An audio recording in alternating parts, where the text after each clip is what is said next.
जय हिंद दोस्तों, कैसे हैं आप सब।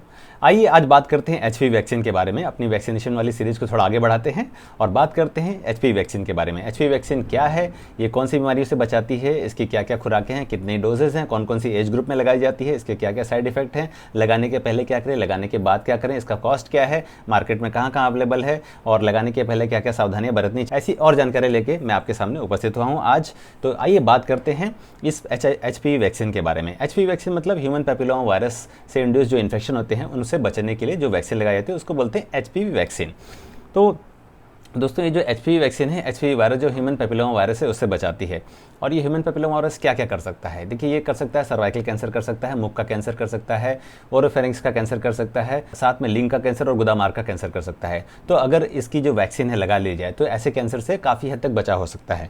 तो इसकी दोस्तों दो तरह की वैक्सीन आती हैं, एक तो इंडियन वैक्सीन है और एक विदेशी वैक्सीन है। जो इंडियन वैक्सीन है उसका नाम है सर्वावैक एंड सर्वारिक्स और जो विदेशी वैक्सीन है उसका नाम है गार्डासिल प्लेन एंड गार्डासिल 9।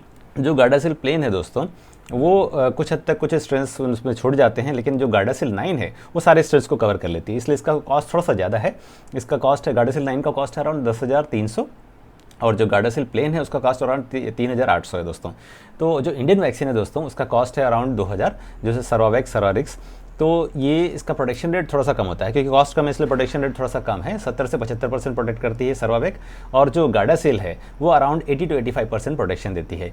तो कोई भी वैक्सीन आप लगा सकते हैं डिपेंडिंग अपॉन योर कॉस्ट, वो जो प्रायोरिटी है आपका जो है उस हिसाब से लगा सकते हैं। लेकिन मैं आपको मतलब एडवाइस दूंगा कि जो ज़्यादा प्रोटेक्ट कर रही है वो लगाए, जैसे गार्डासिल है, ठीक है। तो दोस्तों अब ये कौन कौन से एज ग्रुप में लगाई जा सकती है, देखिए इसके लिए बेसिकली दो एज ग्रुप्स हैं। एक तो होता है 9 to 15 ईयर्स का एज ग्रुप और 15 to 45 ईयर्स का एज ग्रुप। जो 9 to 15 ईयर्स का एज ग्रुप है जिसमें बेसिकली क्या होती हैं, जो एडोलसेंट गर्ल्स आती हैं, किशोरियाँ आती हैं और बच्चे आते हैं, उनमें लगाई जा सकती है। अगर 9 to 15 ईयर्स के एज ग्रुप में लगाना है तो बेसिकली इसकी 2 डोज लगाई जाती हैं। जैसे पहली आज लगाई गई, फिर उसके बाद जो दूसरी डोज है आज से 6 महीने बाद। जैसे मान लीजिए आज कितनी तारीख है, 12 नवंबर, तो आज पहली डोज लगाएगी, उसके बाद जो अगली डोज रहेगी आज से 6 महीने बाद, ठीक है, मतलब आपकी मई में लगेगी, अगली डोज लगेगी मई में। जैसे मान लीजिए अगर 15 to 45 ईयर्स का एज ग्रुप है तो उसमें 3 डोज लेंगी, जैसे आज लगी, फिर उसके बाद आज से 2 महीने बाद, फिर आज से 6 महीने बाद। जैसे मान लीजिए आज 12 नवंबर को लगी, फिर आज से 2 महीने बाद मतलब 12 जनवरी को लगेगी, फिर उसके बाद आज की डेट से 6 महीने बाद, ठीक है, मतलब नवंबर से 6 महीने बाद कितना हो गया मई, ठीक है, तो मई में लगेगी। तो इस तरह से नवंबर, जनवरी, मई ऐसे करके लगा सकते हैं दोस्तों। तो इसमें क्या होता है दोस्तों, इसकी 0.5 ml इंट्रामस्कुलर डोज लगाई जाती है। अगर बच्चा छोटा है तो उसको थाई में लगाई जाएगी, अगर बच्चा थोड़ा सा बड़ा है जिसका मसल मास थोड़ा सा ज़्यादा हो गया है यहाँ पे तो लोअर हाफ ऑफ डेल्टाइड में लगा सकते हैं। 0.5 ml इंट्रामस्कुलर लगाई जाती है। लगाने के पहले क्या क्या सावधानी बरतें, लगाने के पहले दोस्तों आपको ध्यान में रखना है बच्चे को कोई फीवर वगैरह नहीं होना चाहिए। अगर आपको फीवर है तो 2-3 दिन का आप विश्राम ले सकते हैं, 2-3 दिन दवाई खा लीजिए, ठीक हो जाएगा फीवर, देन आप लगा सकते हैं। लेकिन अगर नॉर्मल सर्दी जुकाम है तो ये वैक्सीन इजीली लगाई जा सकती है, उसके लिए आपको डिले करने की जरूरत नहीं है। मान लीजिए अगर आप प्रेग्नेंट मदर हैं, लैक्टेटिंग मदर्स हैं, दूध पिला रही हैं, हाल फिलहाल में आपका कोई कीमोथेरेपी वगैरह चल रहा है या अपना ऑर्गन ट्रांसप्लांट कराया है, कोई लीवर ट्रांसप्लांट कराया है या किडनी ट्रांसप्लांट कराया है या हार्ट ट्रांसप्लांट कराया है या बोन मैरो ट्रांसप्लांटेशन वगैरह कराया है, या आप इम्यूनो कम्प्रोमाइज पेशेंट है, क्रोनिक सप्रेसिव थेरेपी आपकी चल रही है, इम्यूनोथेरेपी चल रही है, तो ये वैक्सीन ना लें क्योंकि ऐसे में लाभ की बजाय नुकसान कर सकती है, डैमेज कर सकती है। वैक्सीन लगाने के पहले और लगाने के बाद क्या क्या सावधानी बरतें हैं। लगाने के पहले आपको ध्यान रखना है कि आपको कोई भी फीवर वगैरह ना हो, जैसा कि मैंने बताया ये सब चीज़ें नहीं होनी चाहिए, जो कि कॉन्ट्राइंडिकेशन मैंने बताया वो नहीं होने चाहिए। थोड़ा बहुत लगाने के बाद हल्का सा बुखार आ सकता है, थोड़ा बहुत वहाँ पे लाली छा सकती है, इचिंग, एरिथेमा, टेंडरनेस वगैरह हो सकता है, तो आप एक प्लेन पैरासीटामॉल और एक टैबलेट मॉन्टेरेल वगैरह ले सकते हैं इससे बचने के लिए, और थोड़ा सा आइस वहाँ पर लगा लीजिए। जैसे माइनर से साइड इफेक्ट हर वैक्सीन में होते हैं वैसे ही इसमें भी थोड़े बहुत साइड इफेक्ट होते हैं। बहुत ही rarest of the rare case में जैसे एनाफिलैक्सिस वगैरह होता है, पूरे शरीर में दाने वगैरह हो जाना, ये सब होता है, दैट इज मतलब नगण्य होता है, बहुत ही कम केसेस में होता है।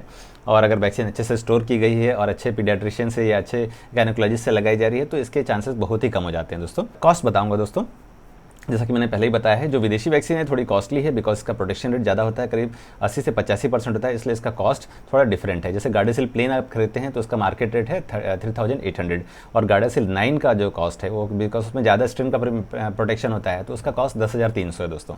और जो इंडियन वैक्सीन है जैसे सर्वावैक है, सर्वारिक्स, उसका कॉस्ट 2,000 है।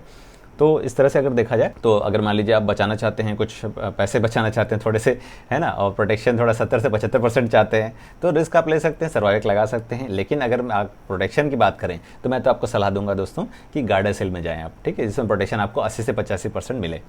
अब देखिए, मैं ये चीज़ें क्यों बता रहा हूँ आपको, देखिए क्या है ना, हमारे जो बच्चे होते हैं स्कूलों में जाते हैं, कॉलेजेस में जाते हैं, हम हमेशा तो उनकी निगरानी नहीं कर सकते ना, वो किन के साथ किन के संपर्क में रहते हैं। कभी कभी बच्चों की गर्लफ्रेंड हो जाती हैं, कभी कभी लड़कियों की बॉयफ्रेंड हो जाते हैं, तो होता क्या है ना, मतलब जवानी में थोड़ा कदम बहक जाते हैं बच्चों के।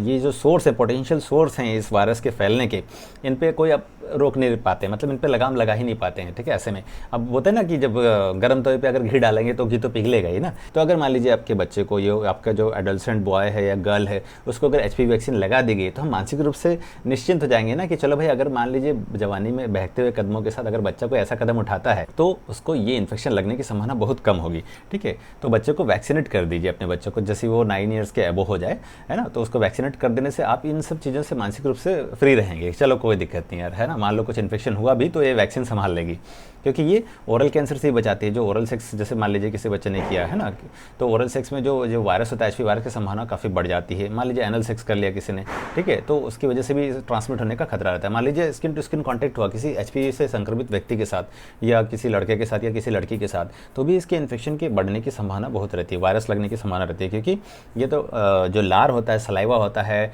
और स्किन टू स्किन कॉन्टैक्ट होता है, इससे ये बढ़ता है, ये फैलता है ना। तो अगर बच्चे को वैक्सीन लगा है तो काफ़ी हद तक इसके होने की संभावना कम हो जाती है।